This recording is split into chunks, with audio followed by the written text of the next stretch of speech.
বাড়িতে যাচ্ছি নেমন্তন্ন খেতে। মিঠুদা ও শর্মিষ্ঠা বৌদিকে একটু দেখিয়ে দিলাম সবাইকে, ওরা ফটো তুলছিল তখন। এরপর চলে এলো টেবিলে প্রথম জল।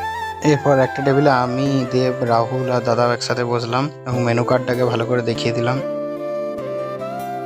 এখানে পরিবেশনে আছে নিউ ক্যাটারার। এদের পরিবেশন খুবই সুন্দর এবং খুবই পরিষ্কার। এবার প্লেটের উপর কাগজি পড়ে গেল, তারপর স্যালাড এলো, সস এবং শেষে কাটলেট এলো। এবার এলো ফ্রাইড রাইস আর বাটার পনির। এবার গরম ভাত, মুগের ডাল এবং পটল চিংড়ি খেলাম। এবার বাটিতে পড়ে গেল চিকেন। এবার তারপর এলো চাটনি, প্রথম পড়লো রসগোল্লা এবং তারপর পড়লো কলাকন্দ এবং আইসক্রিম। মুখশুদ্ধি দিয়ে গুড নাইট।